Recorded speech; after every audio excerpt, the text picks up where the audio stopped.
Hey, what's up, everybody? It is time for your favorite radio show. It's time for the Kevin and Nikee show on iHeartRadio. Let's go. Yeah, yeah, yeah, yeah, yeah, yeah. Overdose. It's time for the Kevin and Nikee show. They gon' have it lit up. Yeah, you know, it's time for the Kevin and Nikee show. They got the airways popping every city across the globe. It's time for the Kevin and Nikee show. They gon' have it lit up. Yeah, you know, it's time for the Kevin and Nikee show. They got the airways popping every city across the globe. You know him as a dope actor, Kevin D. Bitten. 360 twice jam, how he keep winning. And you know the baddest actress, Nikee won. She so bad you walking past, she had you speaking for her. If you ain't tuning in, this your reality check. You might miss out on your favorite star celebrity guest. When they celebrate, what you do, you get the bell, yeah. During Kevin's corner, get inspired and encouraged, yeah. Bend them corners while you listen, but don't swerve. Find out what's getting on Nikee nerves. What's bothering Nikee? What's bothering Nick? What's bothering Nikee? What's bothering Nick? Keep on playing. Me and Kevin goes and we gon' get you hit. Yo, check us out on social media. In your mobile phone, we everywhere. You ever stations played out like a ringtone. Follow me like Bino, R-E-M-E-Y. Bino Remy. Pop like Semi. And my flow hotter. Thicker semi. Been doing this since I scraped up pennies. But back to the subject, Kevin Nikee.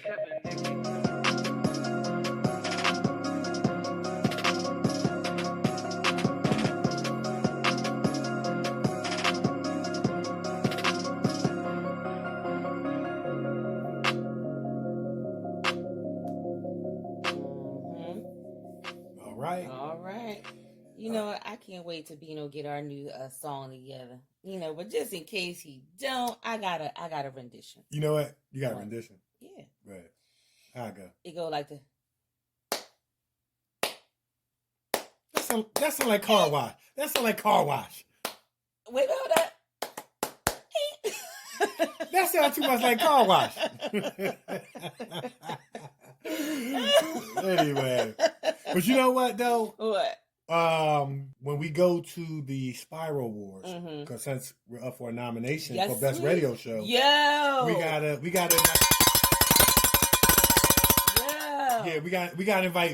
invite Bino. Yes, we do. So you know, if we win, yes, we do. We gotta have him go up on stage with us. Yes, because the show wouldn't be the show without the intro. No, it wouldn't. You know what I'm saying?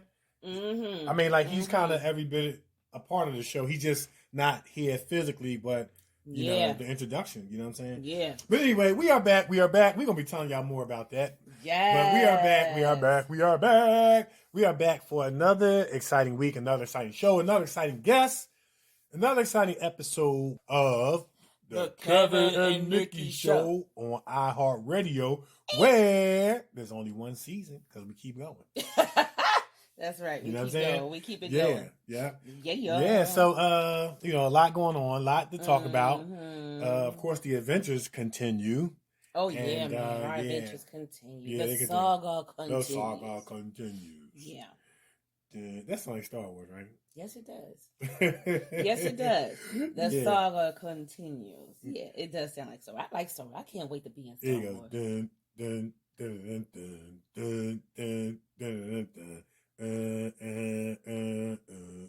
What's the name of that song? That's Star Wars. It's Star Wars, but what's the name of the song in Star Wars? Well, first of all, let's start with this. Whose theme song is that? You got Darth Vader. Got to get that. All right, what's the name? Vader. What's the name of the song? The Evil is Coming. Almost. Almost. You was close. What? The Imperial March. Okay. So you know when when you hear the Imperial March that the evil is coming. Yes, the evil is coming. And then the next thing you know, you're gonna hear. When you hear that, you know somebody about to get choked. Yeah, you know. You know what I mean? And fly across the room. You know. Yeah. Yes. Anyway. Yes. Love Star Wars. Love Star Wars. Love Star Wars. Mm-hmm. Are you more of a Star Wars fan or Star Trek? Now, look, we don't want to start no fights because you know it's this ongoing battle about. I'm both. Okay, I like both too. I'm both. Yeah, I'm both too. I'm both. I'm a Trekkie. Yes. Okay. Yes. Okay. I'm a Trekkie. I like Star Wars and Star Trek. Yeah. Well, that's what's up. Yeah. That's what's up. Now I'm gonna tell you something though. What's that? Over the weekend. I saw a clip. Star Trek or horror, and I think it was it Spock? I think it was Spock. I gotta check it out, but horror and Spock, from what I understand, were lovers and they kissed. I thought it was Captain Kirk. Okay, fine. It was Captain Kirk. It wasn't Dr. Spock. And they you ruining a classic. No, and they kissed, so they called it the first interracial kiss. It wasn't Doctor. It was. Who was it? It was Captain Kirk. It was Captain Kirk. Okay. Yeah, it wasn't Dr. Spock. Okay. To the best of my knowledge, because I remember I used to watch all the episodes when I was younger. Yes. And it was Captain Kirk, played by William Shatner. Yes. No. Yeah, William Shatner played Captain Kirk. Yeah, he played Captain Kirk, but the person she was kissing wasn't William Shatner. It was the other dude. Okay. It was the other dude. I gotta go back and check that. I know faces. I may get the names mixed up, but I know the faces. And they're calling it. They said that was the first interracial kiss in Hollywood on TV. Okay, yeah, I gotta go check that out because I was under the impression that it was William Shatner, because I know he was always trying to get with all the women on all the different planets. Okay, well, you know what? Whether they was green, blue, he didn't care. Yeah. It probably was William Shatner. It probably was. It probably, because he looked younger back then, so it was a younger William Shatner. Okay, fine. Okay, I got it. Okay, we'll let that stay. But they're saying that it was the first interracial kiss. Okay, that's what. Yeah. That was like a pioneering scene in film, and it opened the door. Yeah, it also opened the door, but now this is just to the best of my knowledge. What? I think it closed the door on Star Trek. Yes, I think. I think it has something to do with the coming to a landing of the show. I don't know. I gotta check on that because I think I read something like that. But I'm gonna confirm. Yeah, it was a pioneering scene. I'm not too sure back in that time it was all that well received though. I don't know. It wasn't all that well received, but Well, why was it okay for him to kiss the green alien women? But then when it came to a horror, it was such a problem. I don't know, but I tell you one thing: if it was William Shatner, he was not complaining. No, I know he wasn't complaining. Okay, he was not. He didn't care what color the women were. They could have been pinstripe and polka dot. He was on a different planet that we can't spell. He still was trying to get with them. You know what? That's true. He was kind of like a ladies' man. A ladies' man amongst the aliens. Yeah. That's so funny. Man, listen. To each his own. Look, I'm not here to discriminate. A ladies' man amongst the aliens. I'm not here to discriminate. To each his own, man. That's some funny stuff right there. I like that. But it appeared to me that the alien women, they were interested, just as equally as interested in him as well. But anyway, because it was different. That's why. Yeah. Because it was different. Very different. You're like, who is this specimen? Should we eat him or what should we do with him? Right. Anyway, it is now time for the many adventures of Kevin and Nikee.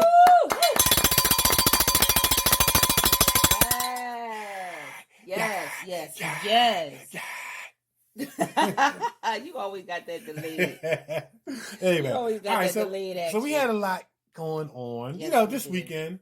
Always stand on the line, stand on the grind, and went back up to NYC to get some more acting education. Yes, had a great rehearsal, a great session. Yeah, and it's just so awesome to see yourself and your scene partner growing and developing as an actor and actress, and just getting better and getting better and getting better. And we always talk about this on the show that as an actor, it really is a lifelong process of growth and development, right? Where you're moving towards maturity, you're getting better, you're growing, developing, but never arriving. Because nobody ever arrives to a point where you don't have to train, or you don't have to mature, or you don't have to get better, or you can't learn something. And I heard the other day that when you get to the point in life where you stop growing and develop,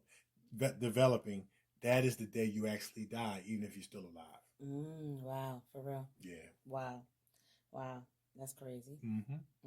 Wow, That, interesting. that was deep, wasn't it? Yes, it was. I'm still thinking about it. Dropped the bomb on y'all. Yes, you did. So it was great. We had a great session, man, and it was good. It was good. What were your thoughts? I mean, you know what? As an actress, you always want to get better. So, we've been taking, we told you guys that we've been taking some classes. Well, not classes. We're going to call them sessions. Sessions/rehearsals. Yeah, sessions/rehearsal. And remember how we always say that the rehearsal, it begins at home. So Kevin and I, we put in countless hours of rehearsal together. And then we put in countless hours of rehearsal on our own. And so when we get in front of our instructor, pretty much, now let me back up for a minute.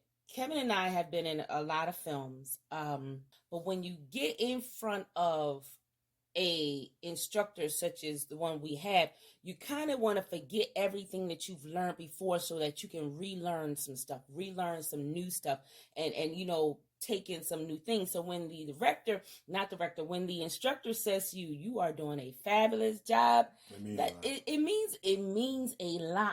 Especially given who it's coming from. It means a lot, yeah. And especially when he says, I wish all my other actors had this stuff together. And that's when you start to say, time to go. Like, wait a minute. Okay, now you about to get us beat up. And get us in trouble. Okay. Time to go. But it's a beautiful thing because you got to put the work in. Yeah. You have to put the work in. You have to go to these people showing them that, hey, I'm serious about this thing. Not, it's just something to do. If it's just something to do for you, then okay, fine. Don't do your best. But if it's something that you see yourself in the future with, them, put your all into it because it shows. It shows, and instructors pick up on that. When you ain't been doing the work, they know. And the instructor that we have will cuss you out in a minute. And also, when you go into the room for an audition, the writers, directors, they can tell if you had any training. Yep. By, the way you slate the camera and, your approach to your lines, how you deliver your lines and things like that. So, make the investment as an actor or an actress. Make the investment in yourself. In anything that you want to be good at, anything that you are involved in, make the investment, and it's going to be well worth it. So what's going to happen, just so you guys know, at the culmination of our sessions, it's going to, let me word it this way. After our sessions have ended, it's going to culminate into a showcase. And we're going to actually, Nikee and I, along with other fellow actors and actresses, are going to showcase the 10-minute play that we've been training and rehearsing, for our, numerous amount of sessions. And just to put it out there, and we're going to be putting more advertisement out there on our personal pages and the show pages.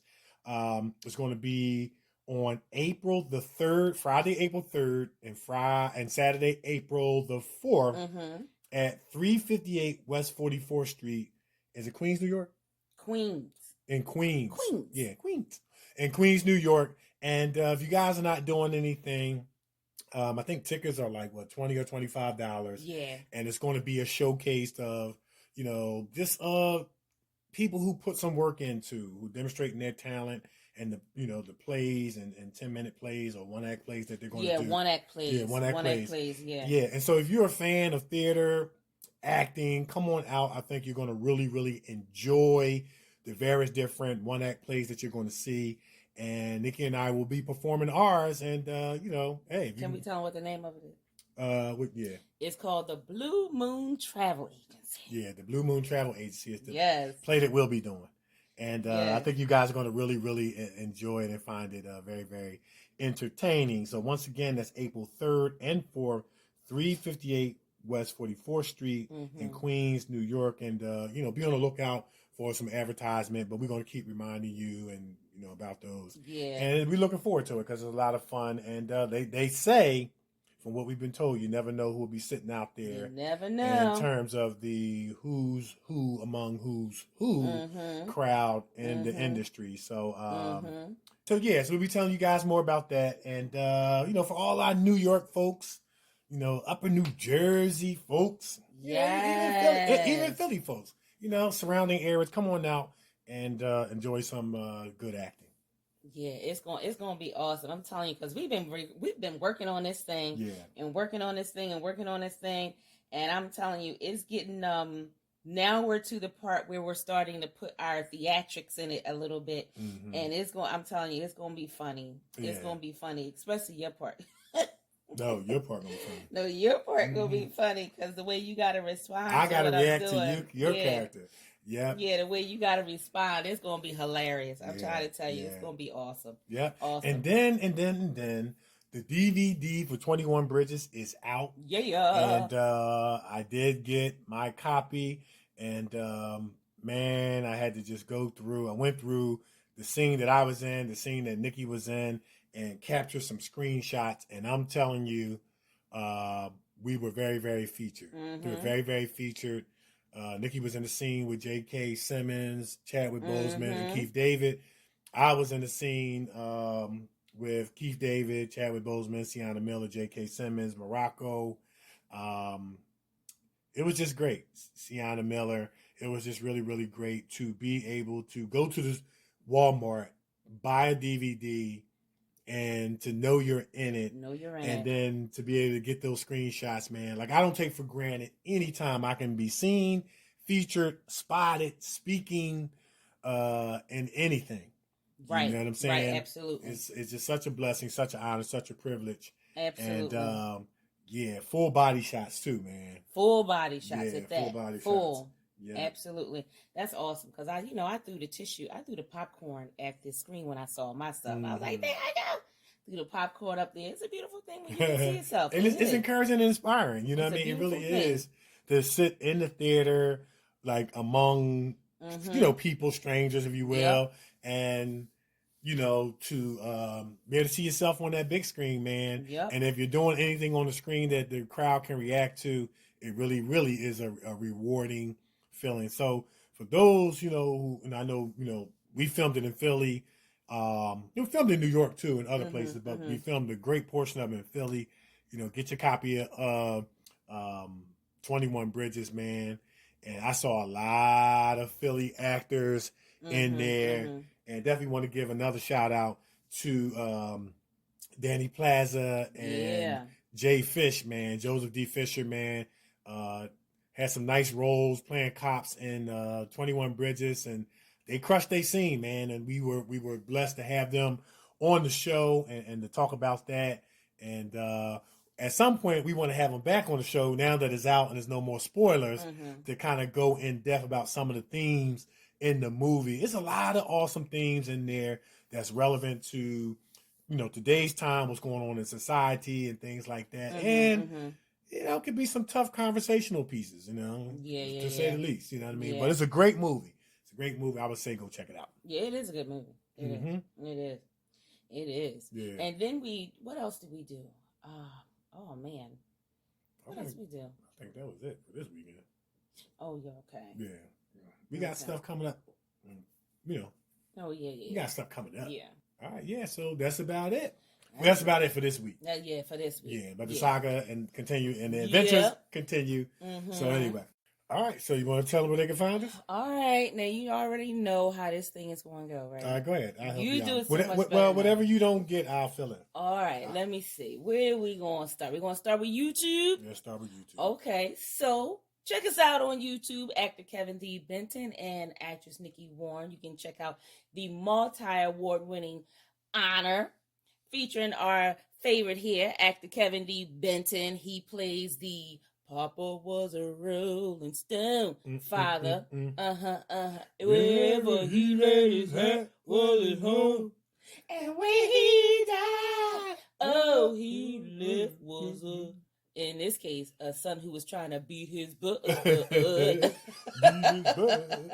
Yeah. Actor Kevin D. Benton is in that, and multi-award winning actor Kevin D. Benton and multi-award winning Logan Jenkins is in Honor. And then you can also check out the news, multi-award winning The News, featuring myself. Actor Kevin D. Benton and Mrs. Jessica J. Emmanuel. Writer, Check that director out. extraordinaire. Yes, check that out. Check that out. And that is pretty much about what happens when you get that news that you're not anticipating. Yeah. What do you do? Mm-hmm. And also stay on YouTube because we got a bunch of clips up there. Like Kevin always say, we got a bunch of clips up there. We got some monologues up there. Now we're going to go to Amazon Prime. On Amazon Prime, you can catch out Mercy. Mm-hmm. What happens when a situation goes wrong? What do? You show mercy or do you just, do your own thing? Mm-hmm. Kevin says it so much better than I do. Or do you show mercy? And also the Cover Team Witches is on Amazon Prime. You can check that out. Season 1, episode 1 and 2 are up there. I know we say it every week. We're still trying to go in and film episode 3. We're going to get there. We got a lot of things going on, but we're going to get there. So check that out. We'll see what happens when a bunch of witches get together. Mm-hmm. Stuff be falling off, spells be casting, and all kinds of stuff. So check that out. Also on Amazon, check out Emergency Landing. Actor Kevin D. Benton is in that, and myself is in that. And actor Kevin D. Benton plays this husband, who I feel goes very nicely through the stages of anger. And when you have an opportunity, what do you do? Emergency Landing, check that out. That's an awesome story. What else we got on the we also have Revelation Blue on Amazon Prime. What happens when a cop is torn between two worlds of doing good or bad? What decisions do he make, and find out what kind of decisions that he's making. Also on Amazon Prime, we got Single and Anxious, season 1, 2, and 3. I'm in season 3. I want to say episode 2, 5, and 10. I play Ronald. And there's a lot of lies, love going on, a lot of drama and all that stuff. Y'all know how it go down. Also on Amazon Prime, we have The Right Path. The Right Path movie. The Right Path is on Amazon Prime. Let me tell you, your boy is doing his thing up in there. I'm doing something too. I'm telling y'all, Nikee is not Susie Homemaker in this movie. No. She is welding a M16 and letting the bad guys, well, actually the good guys have it. Yeah, letting the good guys have it. Yeah, so check that out. That's a really good movie. That was written and directed by our boys over there in New York, Quaz Frazier and AJ Franklin. Check it out. Check it out. What else we got on Amazon? We got what else we got on Amazon Prime? I think we said everything. I think we said everything, yeah. All right, so check out Stars. Go to Stars and check out Jason's Letter. Jason's Letter is looping. You can find it on demand. And we always say every week, Jason's Letter is about a young boy who wrote a letter that can help end the police brutality against our black and brown men. Check that out. That's an awesome movie. Got Vivica A. Fox up in there.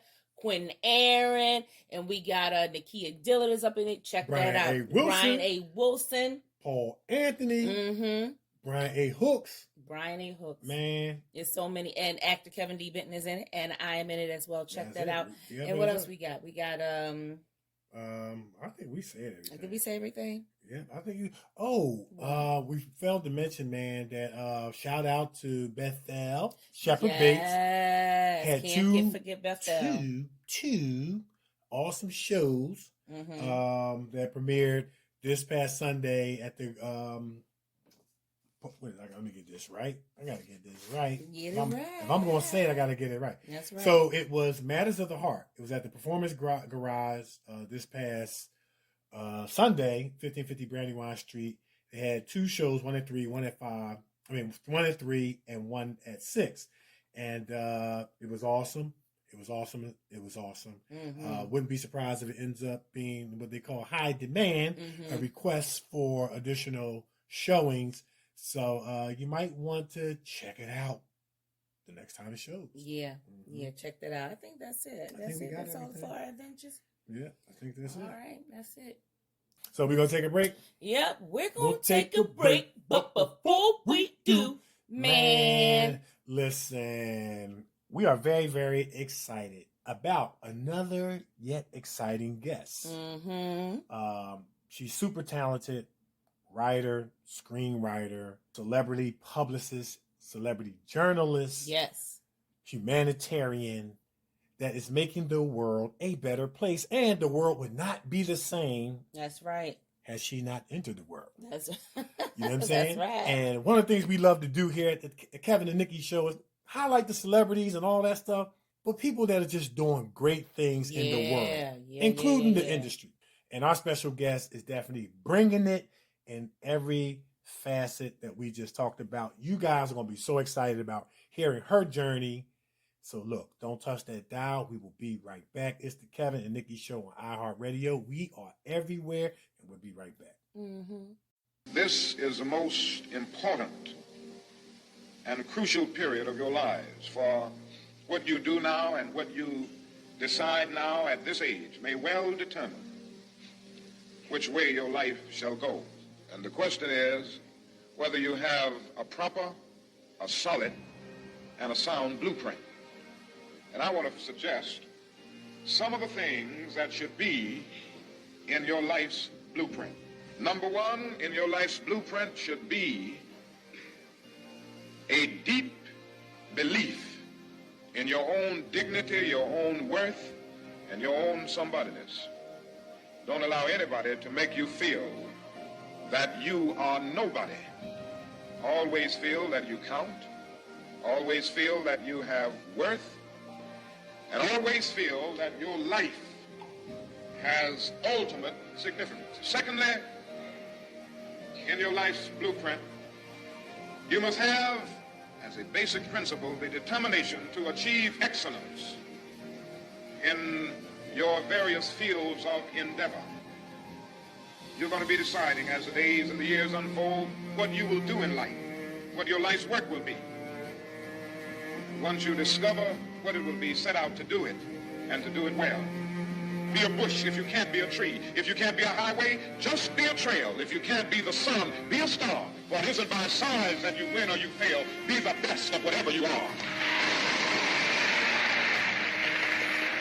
Finally, in your life's blueprint must be a commitment to the eternal principles of beauty, love, and justice. Well, life for none of us has been a crystal staff, but we must keep moving. We must keep going. If you can't fly, run. If you can't run, walk. If you can't walk, crawl, but by all means, keep moving.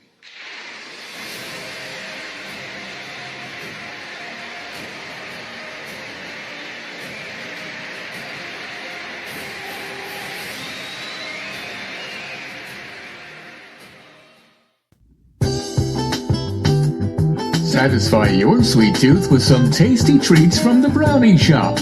Fudge cupcakes, sweet potato pie, freshly baked bread, homemade ice cream, creamy chocolatey brownies, and much, much more. Check out their full menu on Facebook Brownie Shop or Brownie Shop 2019 Instagram. Get your next dessert from the Brownie Shop. Your sweet tooth will love you for it. Urban Elite Beauty LLC is an online urban beauty supply store that serves both men and women in urban communities. Our goal is to provide quality beauty solutions for our culture and community. Most importantly, we want to instill in our friends the importance of loving thy hair, loving thy skin, and to love thyself. Check us out on social media, on Facebook at Urban Elite Beauty, on Twitter at dbenton71, on Instagram at urban_elite_beauty, and for more information, go to our website at www.urbanelitebeauty.com or email founder and CEO David Benton at dbenton@urbanelitebeauty.com or call 609-217-5292. Check us out and see what the Urban Elite Beauty experience is all about. All right. So, woohoo! So we're ready for our special guest? We ready for our special guest? We are ready. Ready. Listen, our special guest is a celebrity journalist. She's a writer, screenplay writer, poet, Publicist from Los Angeles. She writes for all the Hollywood magazines. Some of her popular magazines are the Hollywood Times, Formidable Woman, Magic Image Hollywood, and My Indie Productions, which focus on indie artists and filmmakers. Her clients include, but are not limited to, actors, entrepreneurs, and authors.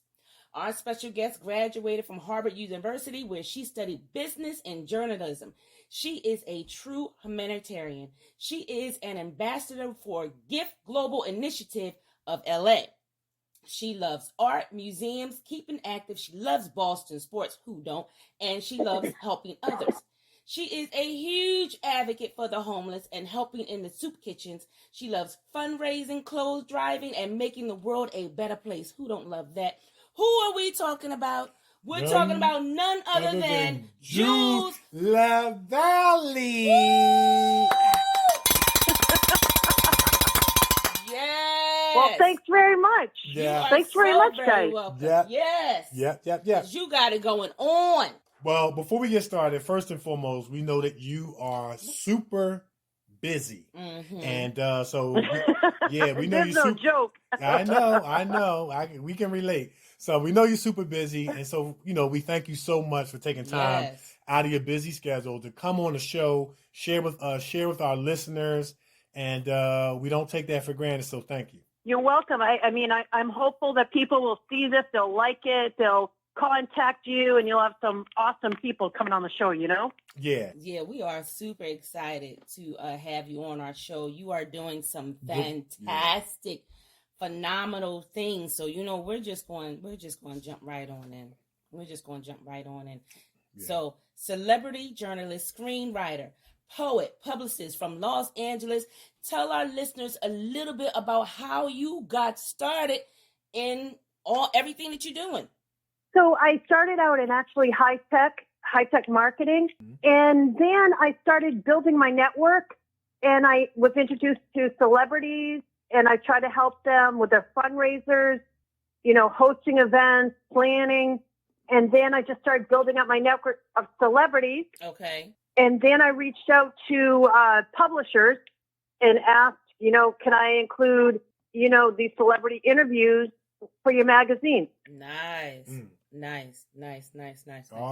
Awesome. Nice. So, where did you get your love for writing from? Did it start out being English, being one of your favorite subjects? Where did you get your love for writing? Because it takes. Oh my heaven! This is actually very easy for me. My 8th grade teacher, Mr. Robbins, he was getting his master's degree and college actually. And he used to always talk about my writing to the class. And he's like, here's an example of. And, I was like, maybe I'm a great writer. Maybe I'm destined to write. Okay. And I just loved it. He was just a sweet person. Wow. Awesome. Wow. I asked that question because I enjoy writing myself. English was always one of my favorite subjects. And I don't know. It's like when you think about people who have a love for English, writing, math, it's kind of like it takes a unique person to, just kind of gravitate to that. And it's that ability to tell stories. That's what it culminates into, the ability to tell stories and captivate readers or an audience who reads your stories. And you're trying to harness their thinking a certain way. You know what I mean? You're trying to harness their thinking a certain way. So that's awesome. So you got some amazing magazines that you write for. You got the Hollywood Times. You got Formidable Women. Yeah. You got the Magic Image Hollywood. You do a lot of writing for some major. Let's start with the Hollywood Times. Kind of give our listeners what is your theme or approach with your writing for the Hollywood Times, and then move on to Formidable Women and then the Magic Image Hollywood. Very cool.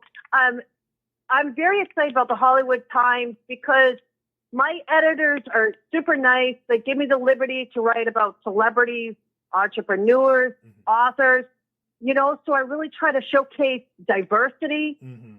And, get the people that are actually doing awesome things in the world. Right. Yeah, nice. And, nice. People love the exposure.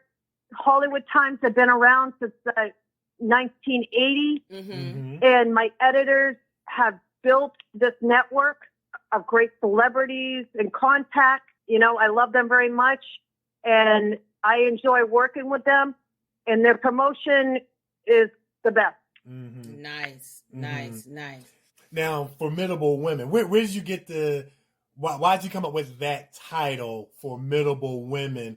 I had the chance to look on the website and kind of take a glance at the link and things like that. I mean, you got some awesome, powerful, creative, and there's so many other adjectives I could use to describe them of women that you feature who are doing some amazing things in the world.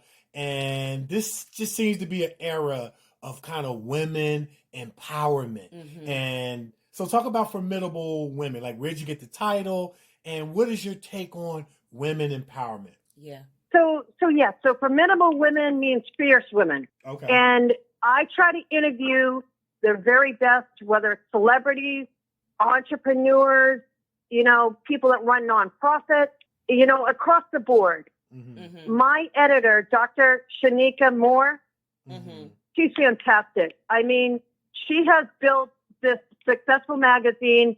I love the layout. The photos look like awesome. Yeah. Right. Yeah. So when I have an editor like that behind me, everything else is easy. Mm-hmm. Yeah. Mm-hmm. Yeah. So I try to diversify my interviews, whether it's people making a difference, celebrities, authors, everybody that's really about women's empowerment and inspiring others. Mm-hmm. Nice, awesome. nice. And then you got Magic Image Hollywood and My Indie Productions. Tell us a little bit about that. Oh, yes. Magic Image Hollywood, they feature the very best, the A-listers, everybody that's upcoming in Hollywood. I love the magazine. They also do beautiful promotion and layout. And then My Indie, I'm attracted to that one because I like, helping upcoming artists, filmmakers, directors, maybe some people that haven't been seen, but I want them to be heard. Awesome. That's very, very powerful because, you have your household name of actors, actresses, and entrepreneurs, but there's some very, very talented actors, actresses, entrepreneurs who may not have that household name, but are working very, very hard and every day. And if given the opportunity, they could bring it. I remember being on the set of 21 Bridges with Chadwick Boseman, Keith David, Sienna Miller, J.K. Simmons, Morocco. And I was standing feet away from where they were kind of highlighting their scene and delivering their lines. And, I kind of had like this epiphany, if you will, where I was saying to myself, what's the difference between where they're standing and where I'm standing? And it was, one of the major differences, of course, there's hard work, longevity, and a lot of other characteristics, right. But opportunity was one of the bigger themes that stuck out in my mind. And what you're doing is you're giving, that talented actor, actress, entrepreneur that's out here working hard, who could bring it if given the opportunity to give them some exposure. And I think that's awesome to help people in that fashion and manner. Mm-hmm. I give a lot of credence to the indie artists. I've interviewed so many actors and filmmakers for My Indie Productions, and they do a great job of promoting and, getting the folks out there. I love that. And, these people are truly inspiring. Yeah. Mm-hmm. Yeah. Nice. Yeah. And nice. you're inspiring by inspiring. That's right. So that's right. Yeah. You know what? She got to get it. Right She on. You get the She bell. get the bell. Hey, it's quite interesting in life. If you have some freedom to do your craft, amazing things can happen. And I give the kudos to my editors. I hear you. They allow me to write about fascinating people, and they're very open to what I bring to the table. And without them, I couldn't be myself. That's right. Absolutely. Beautiful. And it brings out the theme that all you really need is one person. That's it. Yep. Just one you just person. need one person. That's it. Yep. That's it right there. Yeah. Now, you're also an ambassador for a Gift Global Initiative. Tell our listeners a little bit about that. Mm-hmm. Yes, Gift Global Initiative is out of Los Angeles. And the reason why I joined them, I mean, I've done a lot of humanitarian work. I was a big sister in Boston. Mm-hmm. Okay. I've done a lot to help the homeless. Yeah. But in particular, with Gift, I feel that they're really doing the grassroots. Mm-hmm. They're going to Africa, giving the kids solar light. Mm-hmm. So they have these solar light backpacks. Yeah. Yeah. So thereby at night they can do their homework. You know, they're kind of solving problems. Right. And I love that, Pat. Yeah. And also going to Tijuana and helping the kids, you know, with dental exams, dental cleaning. You know, these are kind of basic things that we take for granted in America. Yeah. Mm-hmm. But they're doing it at a large scale. And I want to help them, you know, get donors, volunteers, spread the word, because they're the real deal. I love them. Nice, Absolutely. nice, Awesome. nice. And then I got a question. Like, normally when we get involved with something humanitarian, Mm-hmm. it's something that strikes a chord with us personally. Rather, Yeah. it's a brokenness for something. Maybe we had a family member that might have experienced something. What was it that brought your connection or your attachment, maybe experientially, Mm-hmm. that you just was able to find yourself as a hand in glove fit with Gift Global International? Because, for example, I have a brokenness for like the homeless as well, Mm-hmm. and Mm-hmm. I enjoy Nikee as well, feeding the homeless and just encouraging and inspiring.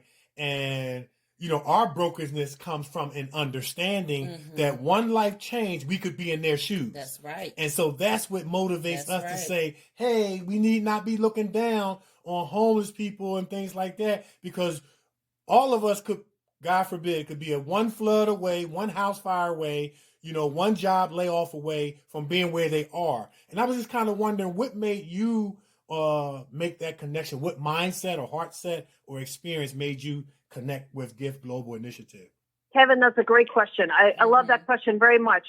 And the answer is quite long, but I'll try to make it short. Mm-hmm.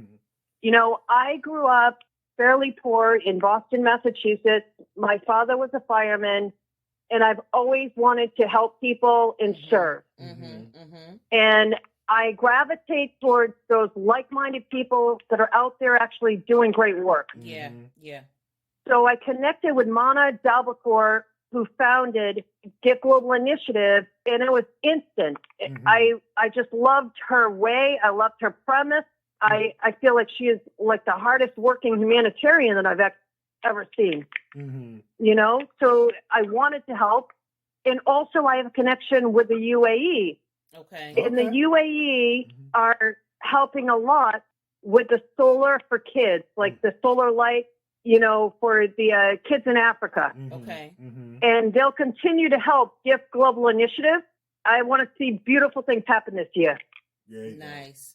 That's beautiful. And you know what? That's You are being the hands and feet Mm-hmm. of making beautiful things happen, because we live in an age where people talk the talk, Right. but you're talking the All the talk time. and you're getting involved and Yeah. walking the walk, or you're enabling those who can get involved by getting them exposure. And I think it's a beautiful thing. Yeah. Yes, and I believe that fully. Mhm. And that's why I am like all encompassing with Gift Global Initiative, Okay. because they're not just doing the talk. They are actually there Mm-hmm. with the people, Yeah. helping them, and they're putting themselves at risk many times. Yes. Yeah. Absolutely. They're going into the slums of Tijuana. There are dangers that can be had there. Mm-hmm. Mm-hmm. Absolutely.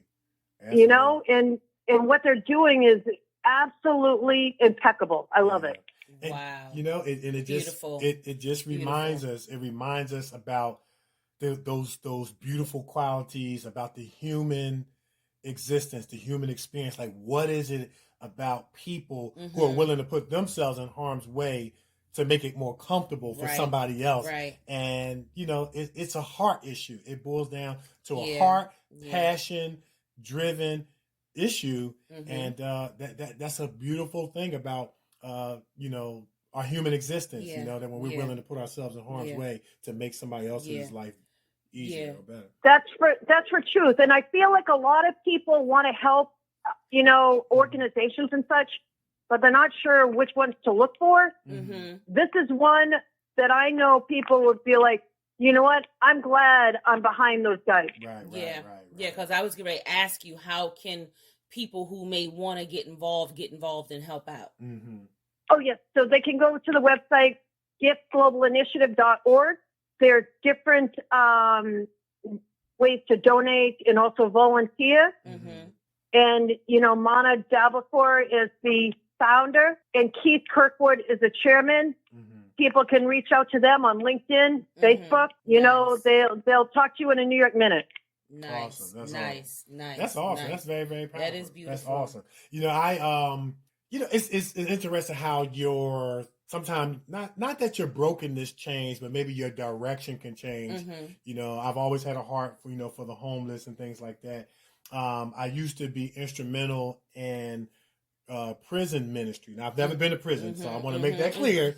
Never been to prison, but I want to make that clear. But I used to go to make a difference. We would go and play basketball against the inmates and things like that. And then at halftime, we would speak to them and try to, just speak encouragement to them, for the ones that would get a second chance and end up in halfway houses and things like that. And I got up there to speak one time, and one of the inmates said, "Man, we don't want to hear you, man." I said, "Look, I'm just trying to encourage you and inspire you, man. I'm gonna spend 3 minutes of your time, and I'm gonna get out your way." He said, "All right, if you're gonna speak, you're gonna have to speak like that pastor from Lakewood, Joel Osteen." I said, "I can't speak like Joel Osteen. I can only speak like me." He said, "If you don't speak like Joel Osteen, you ain't getting out of here alive." I said, "If you invite Christ into your life, it'll be the best decision." That's funny, Kevin. Oh, buddy. Yeah.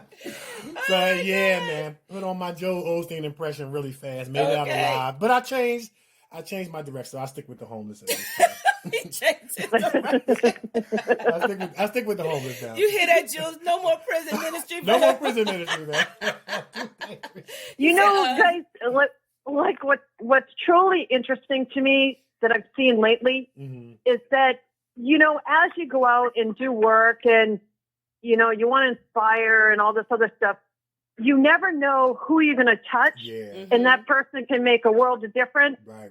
And I've seen this lately, and it's been awesome because I'm like, all right, God, this is what I've been waiting for. Right. Awesome. Yeah, in this case, they were going to touch Kevin. They were going to lay hands on him. Yeah. I wasn't going to make it out, but I made it out.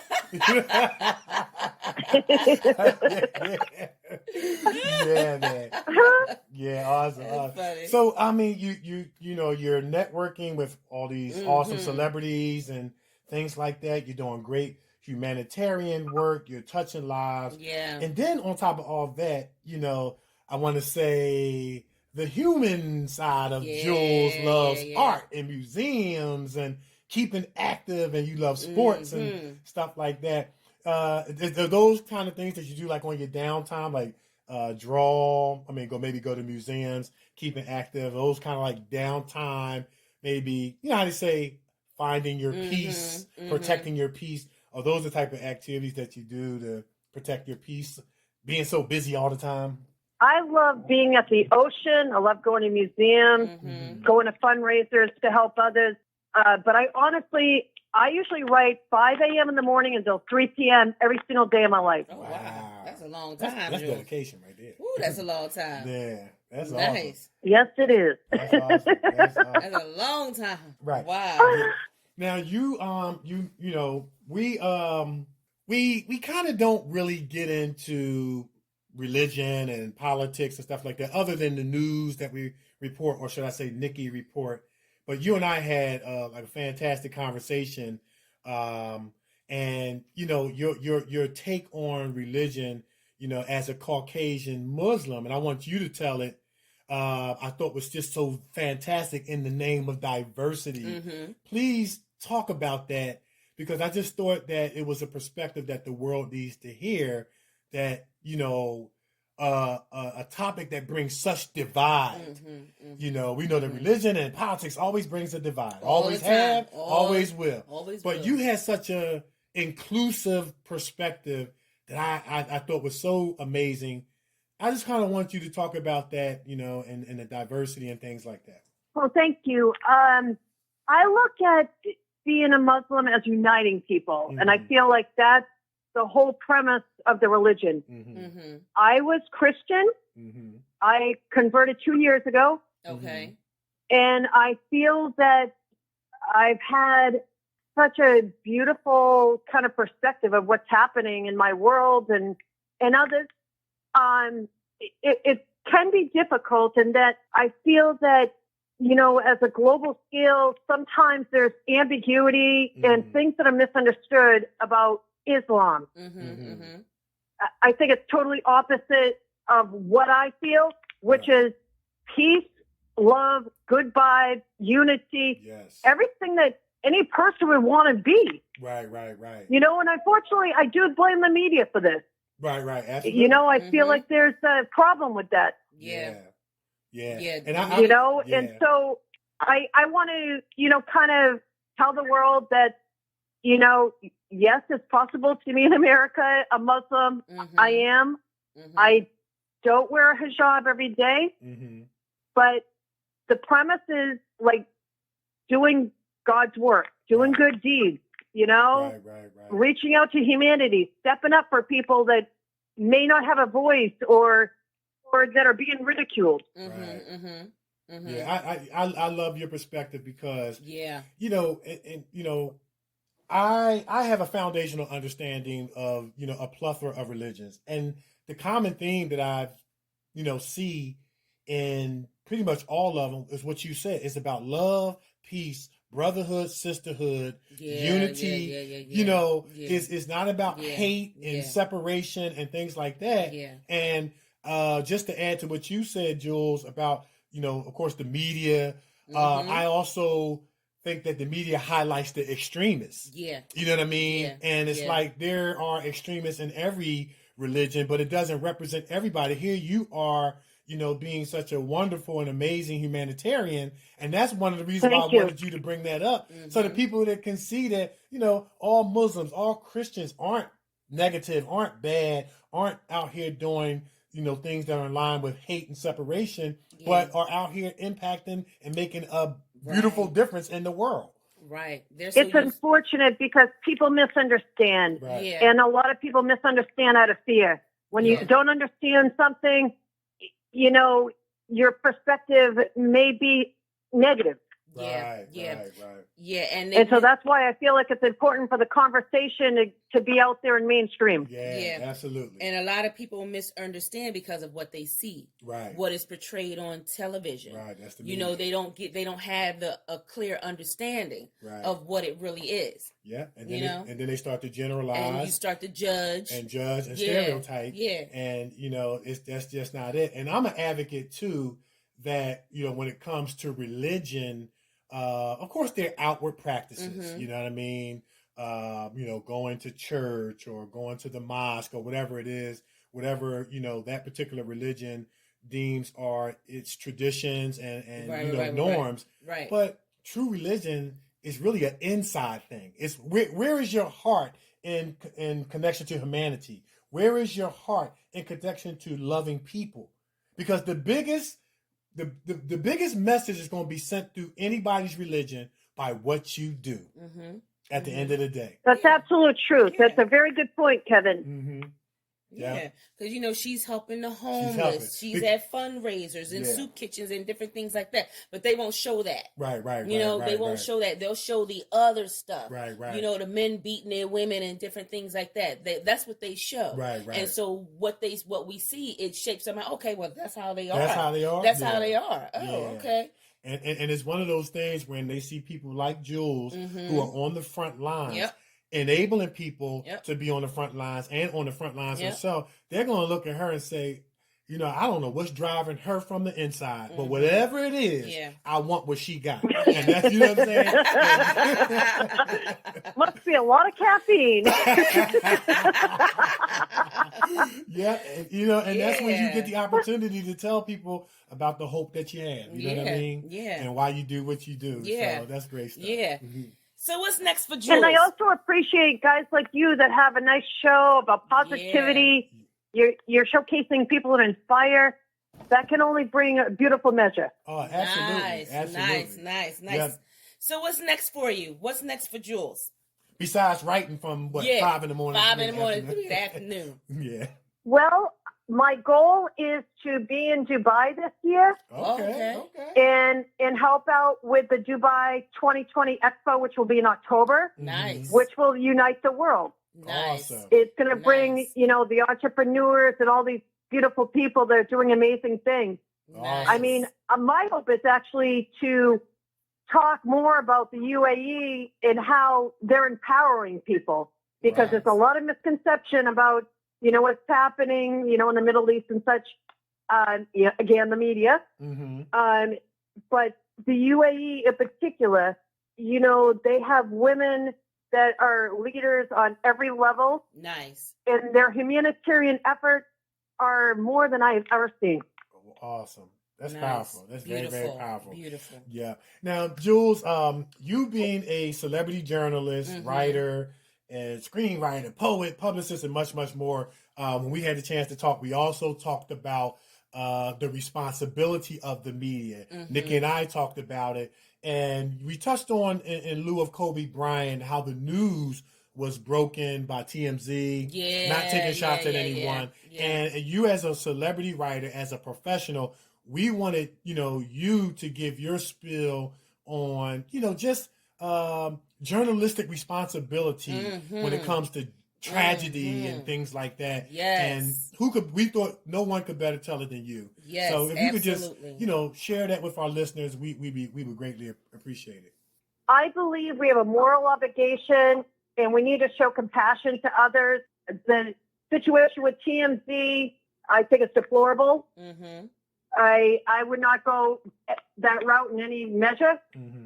I feel like we have a moral responsibility to take care of people. I mean, I went into journalism because I want to talk about great people doing great things, you know, and when you get into the situation where money overcomes everything else, it really is unfortunate, and I feel like that's where TMZ's gone wrong. They came under some huge fire for breaking that story before the family. Absolutely. As they should. Absolutely. And, you know, there were certain stories that, you know, Nikee and I had to sit down and say, you know, do we really want to report this right now or at all, you know, just out of respect for the family members who are involved. I think that sometimes in the media, they have a disregard, which you know, of course, translates into disrespect for people's actual family members who are experiencing very negative things, tragedy, and things like that. So we agree with you 110% that there needs to be more responsibility of the media. You know, get your story. We don't have a problem with that, but go about it the right way and have respect for those that are involved, because there are people reliving this. You know, these nightmares by what we print and what we say. You know what I'm saying? Absolutely. So we appreciate you being one of the good ones out here that's representing the media very, very well and keeping it positive and empowering people. And that's what it should be about. And she get the bell again. And you get the bell again. Yes. I believe having a moral compass is the best navigation system you can have. That's it right there. I like that. You know what? You ought to make that a poster. You know what I mean? And I'm not going to, I'm going to mess it up, you know, if I try to re-say it. But yeah, that sounds like something should be on a poster. It is. It is. Absolutely. Absolutely. It is. Yeah, it awesome. Well, Jules, my friend, our friend, like we always say, you've been a great guest. Thank you for sharing. Thank you. Yeah, with us. Thank you for, I'm serious, you know, sharing your expertise with us, our listeners around the world. And as we always say, you know, you were already family before you came on the show. But once you come on the Kevin and Nikee show, you're family. And just continue to let us know how we can support you in any kind of way. But before you go, please put your social media out there. Put your websites out there. Maybe there's some people that want to donate, that want to get involved, that would like to follow you and connect with you. Maybe there's some formidable women out there that would love to connect with you and say, hey, I'm doing empowering things around the world. Take this time and put your social media out there and all that stuff. Oh, great. Yes. I mean, most people reach out to me on Facebook. Okay. Facebook Messenger. I usually respond pretty quickly. And then, of course, giftglobalinitiative.org. People can learn about the beautiful things they're doing and donate there. Awesome. Nice. Awesome. Awesome. And don't forget, check out Formidable Women magazine, Magic Image, Hollywood Times, and the indie production with focuses on indie artists and filmmakers and much, much more. Not limited to actors, entrepreneurs, and authors. Anybody out there that's doing something great, hey, you want to check it out. That's right. Yeah. That's right. Awesome. Well, listen, continued success and blessings to you. And, we're looking forward to, continuing to connect with you and whatever way we can support you, just let us know. That's it. Peace, guys. Thanks for the opportunity. Yeah. You're All welcome. right. Awesome. Yeah. Peace. Bye. Bye-bye. Man, wasn't she awesome? Awesome. She's That's awesome. That's She's it awesome right in there, every man. way. That's And it. I love what she's doing. Now, that was powerful, man. I'm just sitting here smiling because for many reasons. Mm-hmm. And I'll just share two, and then I'll let you chime in because you got that look on your face too. Mm-hmm. I mean, that was her first radio show interview. Yep. I'm happy and glad that it was with us. Yes. She gives so much of herself, so much exposure to everybody else. And now it was good karma coming back on her so that she can get the worldwide exposure about what she's doing. Yep. And then, Nick, unless we're reporting a news story, which means everybody else going to already know about it or have heard about it, we don't talk about religion and politics. We don't. But unless we trashing.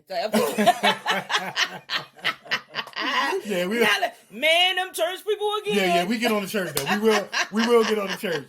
We will get on. But two people that we have no mercy for is the pastor and politics. Everybody else you on safe ground. You know what I'm saying? Because them two people of all people got to come correct. Yes. You can't be talking out the side of both sides of your mouth and all that stuff. So we're gonna challenge you. We're gonna question you and all. We're gonna interrogate you. That's right. We're gonna interrogate you. Worse than the police do. That's right. But just to talk about that religious component. Oh yeah, man. She's a Caucasian Muslim. But look, you got a glimpse of her heart. Yep. Helping the homeless. Yeah. And you don't see that. Yeah, that's right. You don't see that. But think in terms of the negative view in terms of the picture paint of what Muslims supposed to look like. That's and why it's I like said you don't see it. Yeah, she's defying. Yeah. And I was going to say she's defying the image, the negative image, the negative generalizations, the negative stereotypes. And you know how you defeat a stereotype or a generalization? All you need is one different representation. Right. You can't say all of them are this way if you find one good representation. That's right. And Jules was that. And we know there's many, but she was that one good representation. Because the media would have you to think that they are the beast. Yeah. They are just some awful people. Yeah. But they're not. I have a lot of Muslim friends. I have Muslim friends as well. They're not like how the media is trying to portray that they are. They're not like that at all. There are some beautiful people. Right. And the thing we got to understand is that there's positive and negative representation in every field. You know what I'm saying? And but like you said, the media take and run with the negative, representation and try to make it represent all, and it's not that way. Yeah. My youngest brother is a Muslim, and we be picking with him and carrying on because he used to be Christian. Okay. And we always say, "Why are you a Muslim?" And we be trying to give him some pork chops. He don't eat pork. Y'all need to stop. You need to stop. You know they don't eat pork. I know. Hey, you know what? They ain't gonna find that one funny. No, they ain't gonna find it. And he be like, "Man, Nick, get out of my face. I don't eat that swine." Yeah. That's right. So what I would do is I would eat a pork chop and then go try and kiss him, and he'd be running around the kitchen. Give me a kiss. Yeah. Get them pork lips away from me. That's funny. Yeah, beautiful people. My brother's a beautiful person. Beautiful. Yeah, absolutely. That was great, man. That's great interview. you know, and she talked about the diversity. Mm-hmm. And you know, Nick, our show is huge on diversity. That's right. Yeah, this That's is not right. going to be an all this show and an all that show. That's right. Everybody's welcome on you Kevin know, and Nikee on the show. Kevin and Nikee show. That's right. We are huge on diversity. Yeah. We're here. And it's the only way. That's right. That's It's right. the And only diversity way. is a beautiful thing. It is. It's a beautiful thing, It and it is. looks better. Yes, it does. It feels better. Yes, it It does. sounds better. Yes, it does. And it is better. Yes, it does. You know what I'm saying? And so And it's diversity get the bell. And diversity. That's right. Yeah, absolutely, man. It's Absolutely. just great, man. It's awesome. Mm-hmm. Man, you know, it's just awesome. I'm just trying to describe it. Anyway, let's move on. That was great. That was you great lost stuff. your train of Yeah, I lost my train of thought. That was just a great interview. He's stuck in the interview. Yeah, because I mean, Jules is a good person. She has such a good heart, and we had the chance to glean from that. And you had a chance to feel that from the passionate way in which she shared what she was involved in. We live in a world where people don't care. Right. We live in a world where you could be laying half dead on the side of the road, and people will stop to look at you and keep on and take a photo and keep going. Yep. And so to see that there are people out here who still have compassion, it gives us hope in this world. It that, does. Hey, man, it's not all that bad. Love it. Every bit of it. That's it. Love it and love what she's doing. Is it? All right. All right. So we're going to take a break. Oh, we're going to take a break? Yes. We're going to try to take a break? We're going to try to take a break. We're going to try to take a break. All right. Yep. We're going to take a break, and when we come back, it's going to be time for news and sports. One day a man came to Jesus, and he wanted to raise some questions about some vital matters of life. At points he wanted to trick Jesus and show him that he knew a little more than Jesus knew and throw him off base. Now that question could have easily ended up in a philosophical and theological debate. But Jesus immediately pulled that question from midair and placed it on the dangerous curve between Jerusalem and Jericho. And he talked about a certain man who fell among thieves. You remember that a Levite, and the priest passed by on the other side. They didn't stop to help him. Finally, a man of another race came by. He got down from his beast, decided not to be compassionate by proxy, but he got down with him, administered first aid, and helped the man in need. Jesus ended up saying this was the good man, this was the great man, because he had the capacity to project the eye into the thou and to be concerned about his brother. Now, you know, we use our imagination a great deal to try to determine why the priest and the Levite didn't stop. The times we say they were busy going to a church meeting, an ecclesiastical gathering, and they had to get on down to Jerusalem so they wouldn't be late for their meeting. At other times, we would speculate that there was a religious law that one who was engaged in religious ceremonials was not to touch a human body 24 hours before the ceremony. And every now and then we begin to wonder whether maybe they were not going down to Jerusalem, down to Jericho rather, to organize a Jericho Road Improvement Association. That's a possibility. Maybe they felt that it was better to deal with the problem from the causal root rather than to get bogged down with an individual effect. But I'm going to tell you what my imagination tells me. It's possible that those men were afraid. You see, the Jericho Road is a dangerous road. That's right. I remember when Mrs. King and I were first in Jerusalem. We rented a car and drove from Jerusalem down to Jericho. And as soon as we got on that road, I said to my wife, I can see why Jesus used this as the setting for his parable. It's a winding, meandering road. It's really conducive for ambushing. You start out in Jerusalem, which is about 1,200 miles, or rather 1,200 feet above sea level. And by the time you get down to Jericho,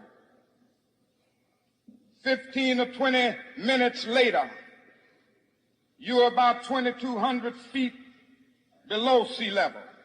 That's a dangerous road. In the days of Jesus, it came to be known as the bloody paths. You know, it's possible that the priest and the Levite looked over that man on the ground and wondered if the robbers were still around. Or it's possible that they felt that the man on the ground was merely faking. And he was acting like he had been robbed and hurt in order to seize them over there, lure them there for quick and easy seizure.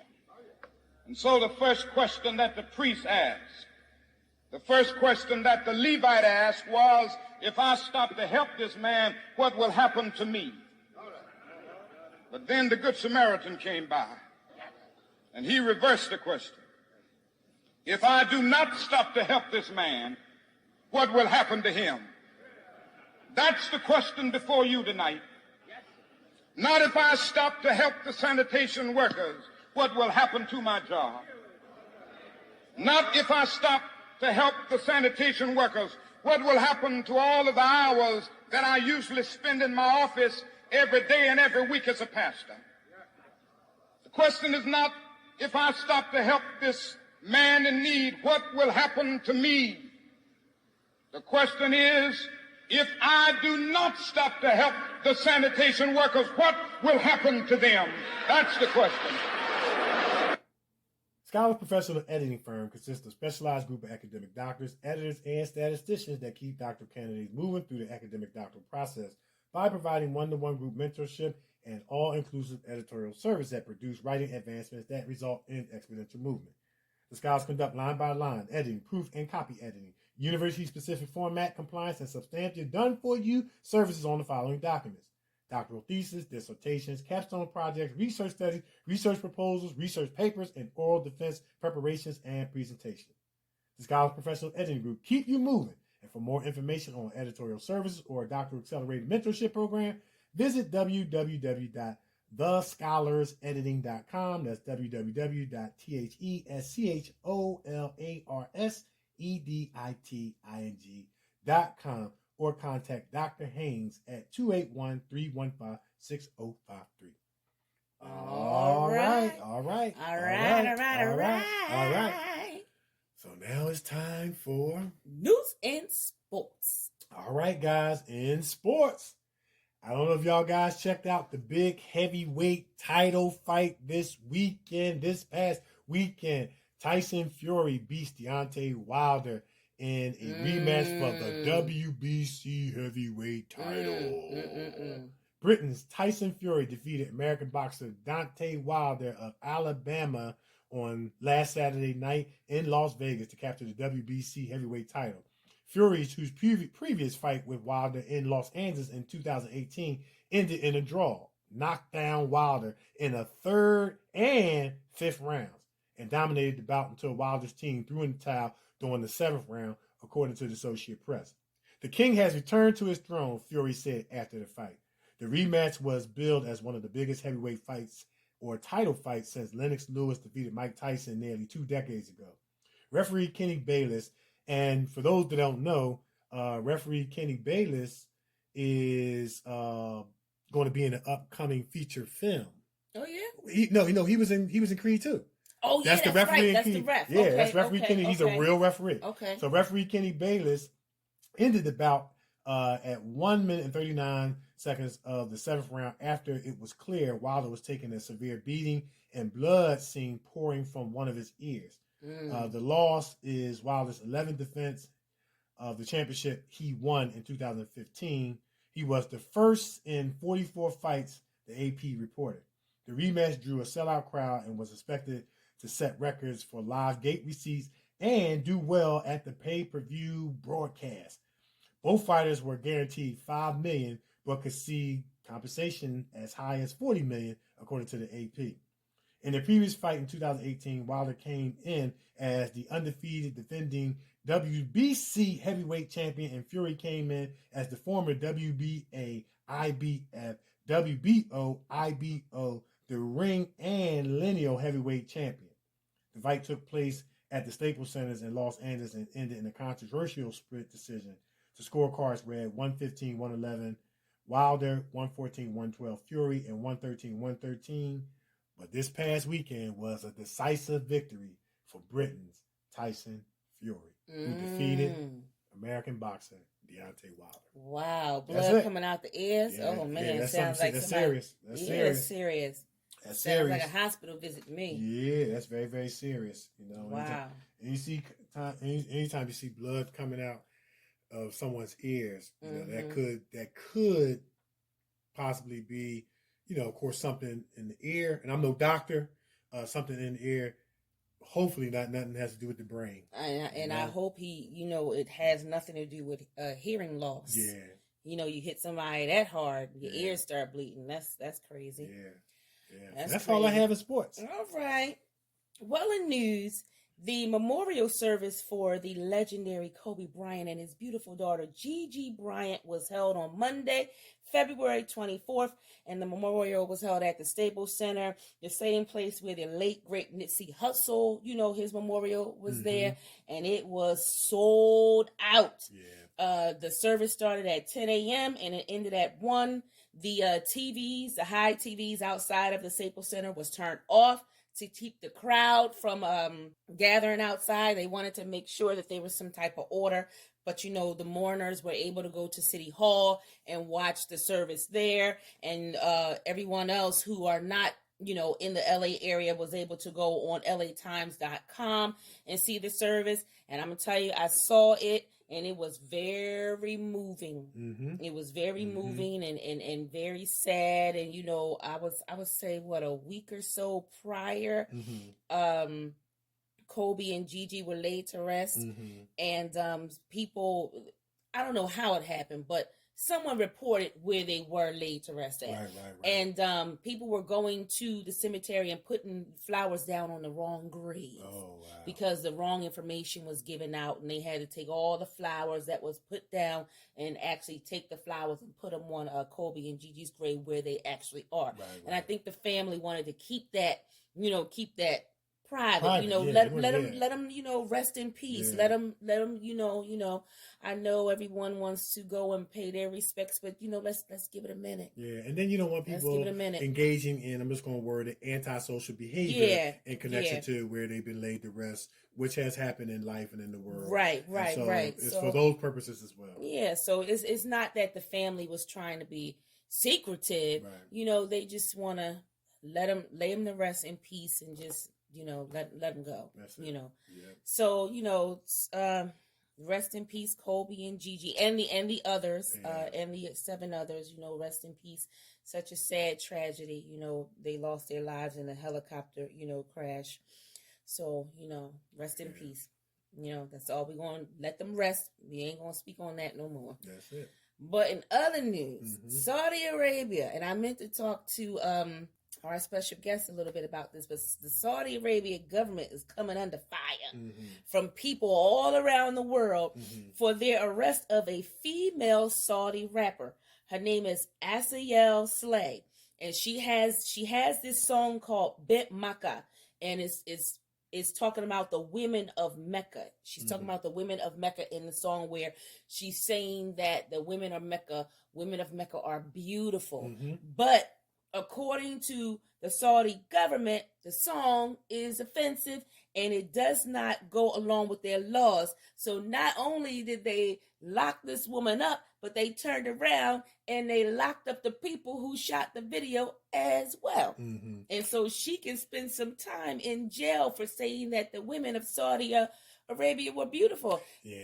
And I know they have laws, and, you know, Saudi Arabia is a conservative, you know, conservative country, but all she said was they were beautiful. Man, you know, it's interesting that you share this, Nick, because there are some countries where women are not viewed right, equally as men, right, as beautiful and things like that. And it is almost, of course, in this situation, culmination to a crime. And that's why in this day and age of women empowerment is so great. It's so great. You know, we're gonna have to take them in a couple copies of Formidable magazine. We're gonna have to Formidable take women exactly. We're gonna have to do that because they gotta change them laws. They do have to change because the women are beautiful. They are. Yeah.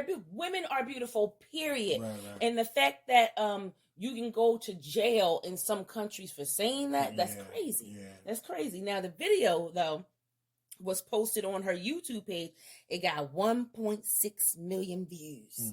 And they want that video taken down. And listen to this. The governor of Mecca, Khalid Al-Fazal, he is the one who's, initiated the arrest. And he said that the video is an insult to the customs of Mecca. And he even started, Kev, his own hashtag. They're not the girls of Mecca. That's his hashtag. Wow. That's his hashtag. Wow. So isn't that crazy? Man, they're gonna have to start a movement over there. Oh my goodness. We're gonna take them Formidable Women magazine and start a Me Too movement and much, much more because it's degrading to women empowerment. You know what I mean? It's degrading to women empowerment. Yeah. And I mean, some of the customs got to change. Yeah. I mean, we won't be able to do it over in our country. Right. But I mean, it's just, but we can let our voice be heard about how wrong it is. You know what I mean? Yeah.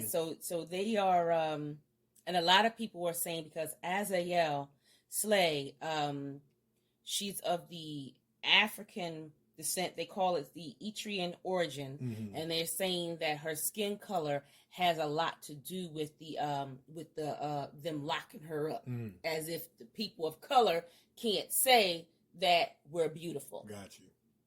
So she's locked up, and they want the people locked up who shot the video, and they're not resting until it happens. And you have the people everywhere like, hold up, this ain't cool. Yeah. People are pouring out, and I read some of the comments. I had to take the comments and translate it, and some people are not happy about this. They're not happy about it at all. We're gonna have to reach out to Kim Kardashian. I know she's gonna have to go over there. Yeah, she's gonna have to go over there. She gonna have to go over there and straighten do this out. what she do. Yeah, she'll straighten it out. That's right. She would definitely straighten it out. She's gonna have to go over there and straighten this thing out. Straighten it out. Yeah, that's it. That's all I got in news. Everybody's beautiful, y'all. Come on, stop it. Stop it. But I like the awareness that you're bringing by reporting that story like that, because there are some customs in other countries that women in this country will be like, what? You know what I mean? Like, for example, in China, it's customary for the woman to walk behind the man. I heard that. Now try that stuff over here. Oh, honey. You know what I'm saying? Honey. Try that stuff. You want me to walk where? Let me tell you something. I make more money than you. This car is mine. This house is mine. The only thing you helped make was the children. That's it. That's it. Yeah. And you didn't do that right because they crazy. You didn't do that right. That's funny, man. I know. Yeah. That is funny, man. You're like, you didn't do that right. Oh, man. Oh, my goodness. Yeah, I'm just saying, listen, get it together. We got to get it together. This is the year 2020. All that stuff got to stop. For real. Come on now. Awesome. Come on now. Yeah. All right. That was good. That was great. That was good. Yeah. I mean, we're just making light of a real serious situation, but that was funny what you said. So you didn't do that right, so she gonna put the blame all on him. Okay, you didn't do that right because they all crazy. Some of them in jail. Swinging from the chair, the leg carried on. Can't hold a job. Oh man, that's funny. But anyway, all right, so we're gonna take a break and we come back. It's gonna be time for my favorite part of the show. We're going to find out what's bothering Nikee. It's the Kevin and Nikee Show. On iHeartRadio. And we're everywhere. And we'll be right back. And while sitting there autographing books, a demented black woman came up. The only question I heard from her was, "Are you Martin Luther King?" And I was looking down writing, and I said, "Yes." The next minute, I felt something beating on my chest. Before I knew it, I had been stabbed by this demented woman. I was rushed to Harlem Hospital. It was a dark Saturday afternoon. That blade had gone through, and the x-rays revealed that the tip of the blade was on the edge of my aorta, the main artery. And once that's punctured, you're drowned in your own blood. That's the end of you. It came out in the New York Times the next morning that if I had merely sneezed, I would have died. Well, about 4 days later, they allowed me, after the operation, after my chest had been opened and the blade had been taken out, to move around in the wheelchair in the hospital. They allowed me to read some of the mail that came in, and from all over the states and the world, kind letters came in. I read a few, but one of them I will never forget. I had received one from the president and the vice president. I've forgotten what those telegrams said. I'd received a visit and a letter from the governor of New York, but I've forgotten what that letter said. But there was another letter that came from a little girl, a young girl, who was a student at the White Plains High School. And I looked at that letter, and I'll never forget it. It said simply, "Dear Dr. King, I am a 9th grade student at the White Plains High School."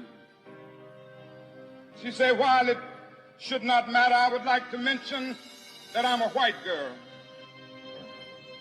I read in the paper of your misfortune and of your suffering. And I read that if you had sneezed, you would have died. I'm simply writing you to say that I'm so happy that you didn't sneeze. I want to say tonight that I, too, am happy that I didn't sneeze, because if I had sneezed, I wouldn't have been around here in 1960, when students all over the South started sitting in at lunch counters. And I knew that as they were sitting in, they were really standing up for the best in the American dream and taking the whole nation back to those great wells of democracy which were dug deep by the founding fathers in the Declaration of Independence and the Constitution. If I had sneezed, I wouldn't have been around here in 1962. The Negroes in Albany, Georgia, decided to straighten their backs up. And whenever men and women straighten their backs up, they are going somewhere, because a man can't ride your back unless it is bent. If I had sneezed, I wouldn't have been here in 1963. Black people of Birmingham, Alabama, aroused the conscience of this nation and brought into being the Civil Rights Bill. If I had sneezed, I wouldn't have had a chance later that year in August to try to tell America about a dream that I had had. If I had sneezed, I'm happy tonight. I'm not worried about anything. I'm not fearing any man. Mine eyes have seen the glory of the coming of the Lord.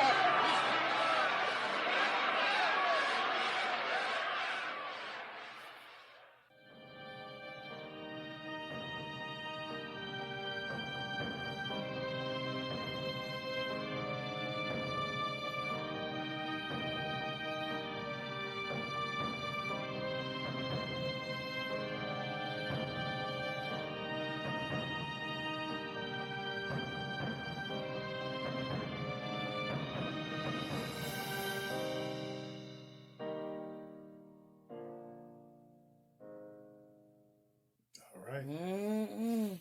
All right. Wow. That's powerful. That's very, very powerful. We That hope was everybody. powerful. Yeah, very powerful. We hope that everybody are enjoying, the sound bites that we've been sharing each week. We had Kobe 1 week. We had Maya Angelou 1 week. We had Barack Obama 1 week. And now, of course, you know, it wouldn't be Black History Month without Dr. Martin Luther King. No, so not at all. Very powerful. Very powerful. Yep, very powerful speeches. One of my favorites is the one when he said, "I've been to the mountaintop." That's my favorite. That is my favorite speech. Yeah. All right. So now it's time for my favorite part of the show. We're gonna find out what's bothering Nikee. What's bothering you, Nikee? Nothing. Okay. Absolutely nothing, man. I've been busy trying to make sure I got my lines down right, and now that we have the dates for our performance, you know, I've been on that grind, perfecting my character, getting her ready to get on your nerve. I've been busy. I've been preoccupied with that. I've been paying them people no mind. Okay. There you go. Preoccupy yourself with positivity. That's, you know what? I like that. You get the bell. That preoccupy yourself with positivity. That's it. Stay busy. You ain't got no time to be paying attention to these people. I ain't got no time for it. I've been staying busy because I got things to do. We got things to do, and we want you guys to come on out and support us because it's going to be awesome. And, you know, we've been getting ready, rehearsing, and then rehearsing some more. So that's what I've been doing, preoccupying myself and staying busy. That's it. That's all I got. That's it. That's all I got. I like that, Kev. You better go ahead. See how you be up and whooping what's bothering Nikee? See that? See that? That's it, man. Look, we help that each is other. it. Yes. Yeah. All right. So you know what? Say what? Say what? Say what? Say it like that. Say what? I say, you know what? You know what? I say, you know what? No, you say what? No, you say what? I did say what? All right. He ain't doing it right, y'all. he ain't doing it right. All right. So what? So you what know am I supposed to what? say? You know what? Say what? We're gonna take another break. Okay. Yeah. We're gonna take another break, and when we come back, we're gonna find out some more on the awesome series. Man, where we at this week? We 46. Oh my stars. We keeping it going. We keeping this thing we keeping going. the high vibration train moving. Choo choo. You know what I'm saying? Yes. We got to. Kevin's Corner when we come back. It's Kevin Nikee Show on iHeartRadio. We're everywhere, and we'll be back. I come here tonight and plead with you. Believe in yourself and believe that you're somebody. As I said to the group last night, nobody else can do this for us. No document can do this for us. No Lincolnian Emancipation Proclamation can do this for us. No Kennedysonian or Johnsonian Civil Rights Bill can do this for us. If the Negro is to be free, he must move down into the inner resources of his own soul and sign with a pen and ink of self-assertive manhood his own Emancipation Proclamation.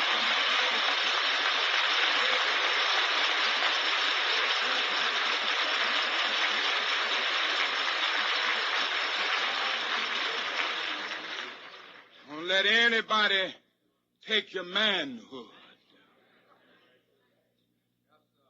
Be proud of our heritage. As somebody said earlier tonight, we don't have anything to be ashamed of. Somebody told a lie one day. They couched it in language. They made everything black, ugly, and evil. Look in your dictionary and see the synonyms of the word black. It's always something degrading and low and sinister. Look at the word white. It's always something pure, high, and clean.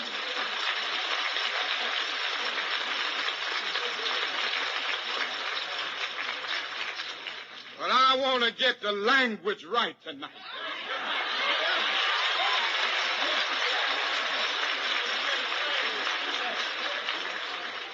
I want to get the language so right that everybody here will cry out, yes, I'm black, I'm proud of it, I'm black and beautiful.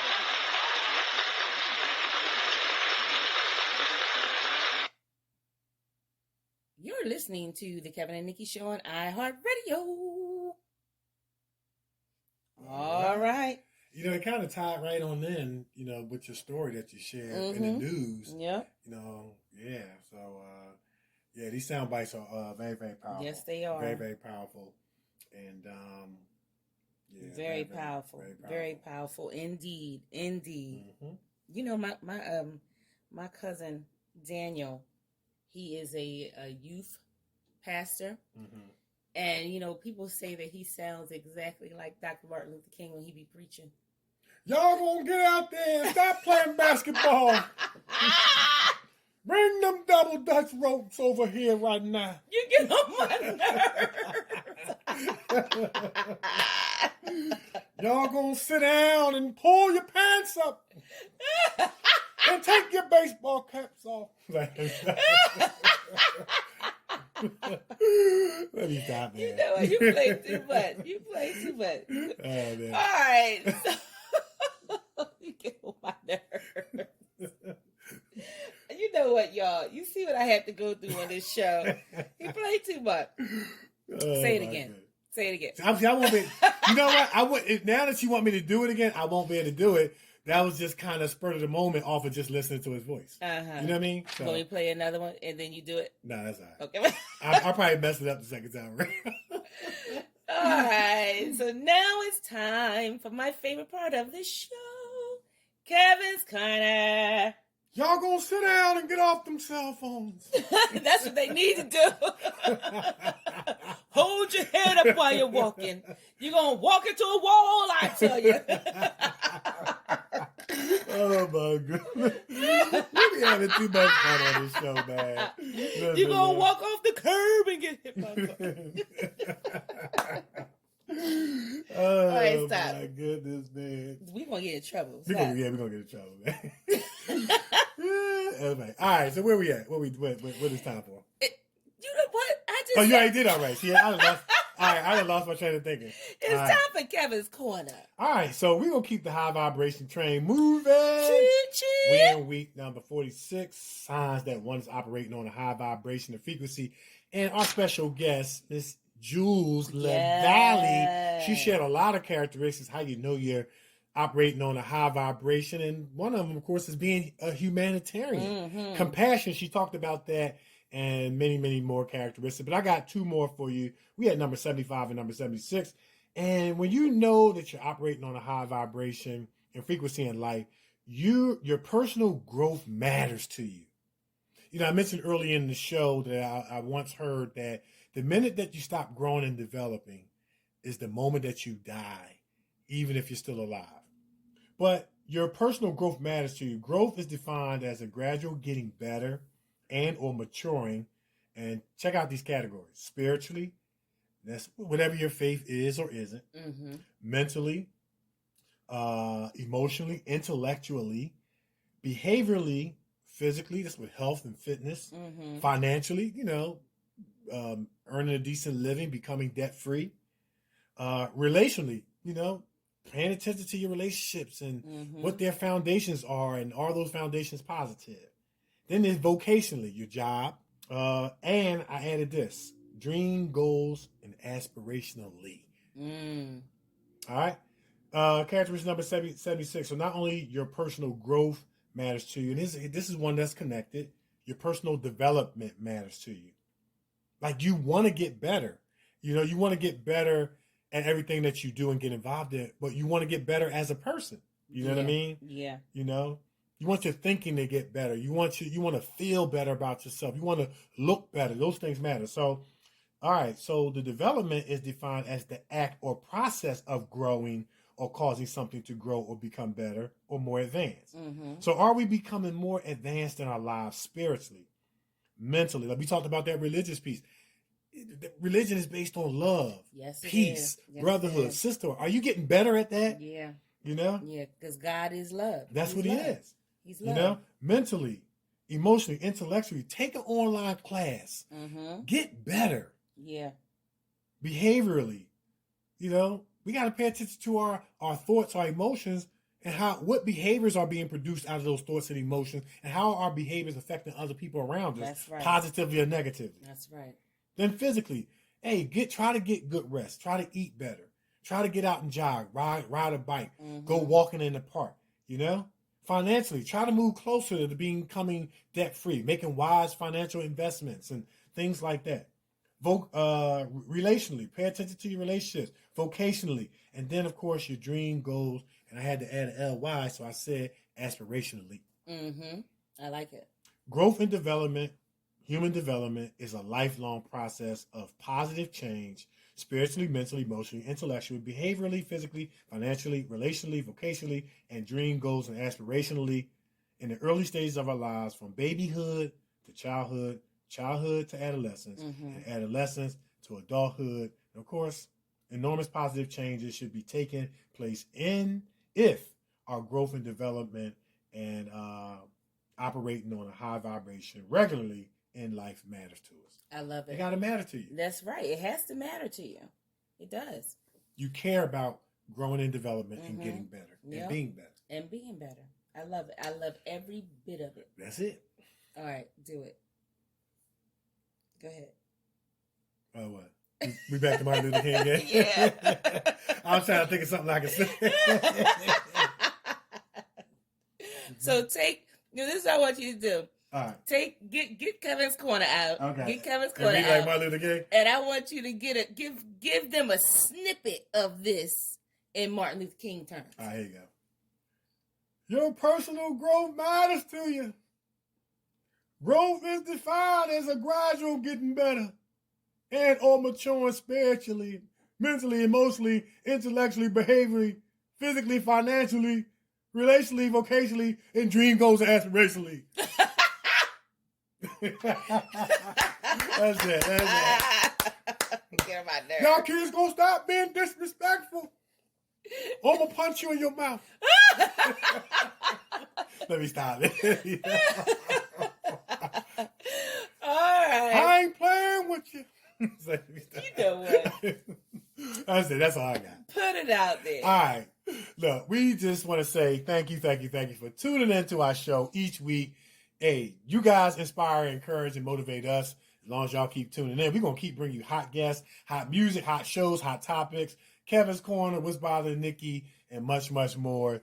So thank you from the top, middle, and bottom of our hearts. We do what we do for you, and we can't do what we do without you. That's right. We say thank you.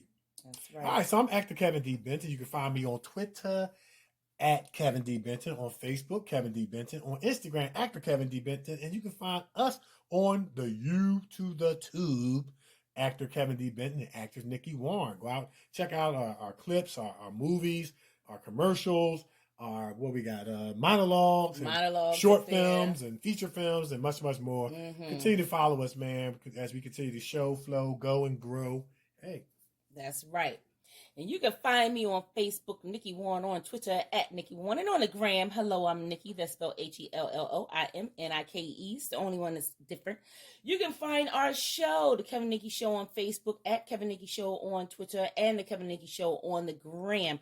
We keep everything simple so that you can find us and follow us. And like Kev said, thank you so much. Thank you for all the follows. Yeah. Thank you for all the likes. Thank you for all the messages of love when we got things going on and we tell you about it. Thank you. From the bottom of our heart, we can't do this show without you, and so we thank you so much for that. And go ahead. What would you? Well, I was gonna say, and thank y'all guys for chiming in the group page on Facebook and just giving your thoughts. You know what I mean? We got some people out there that are friends of ours, friends of the show, that will type in their perspective, their opinion, and it's safe. Everybody's opinion matters and counts on the Kevin and Nikee Show, and it's our community page where we get to talk about topics that's right. That's right. In line with Kevin's Corner and what's bothering Nikee and what's going on in the world and in life. Yeah. So thank you so much for that. Yeah. And that's it, right? Yep, That's it. All right. All right. So we're the Kevin and Nikee Show on iHeartRadio. We are everywhere, and we are out of here. Peace.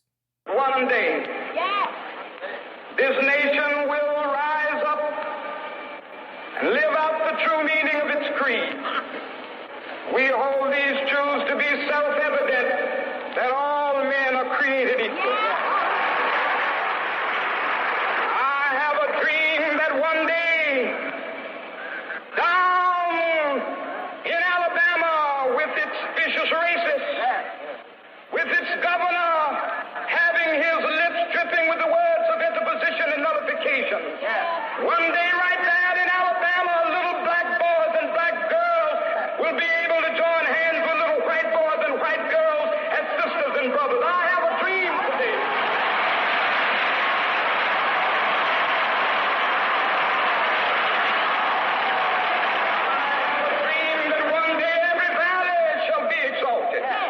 Every hill and mountain shall be made low, the rough places will be made plain, and the crooked places will be made straight, and the glory of the Lord shall be revealed, and all flesh shall see it together.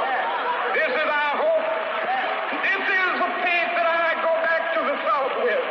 With this faith, we will be able to work together, to pray together, to struggle together, to go to jail together, to stand up for freedom together, knowing that we will be free one day. I say to you today, my friend, let freedom reign. From the prodigious hilltops of New Hampshire, let freedom reign. From the mighty mountains of New York, let freedom reign. From the heightening Alleghanies of Pennsylvania, let freedom reign. From the snow-capped Rockies of Colorado, let freedom reign. From the curvaceous slopes of California. But not only that, let freedom reign from Stone Mountain of Georgia. Let freedom reign from Lookout Mountain of Tennessee. Let freedom reign from every hill and molehill of Mississippi, from every mountainside. Let freedom reign, and when this happens,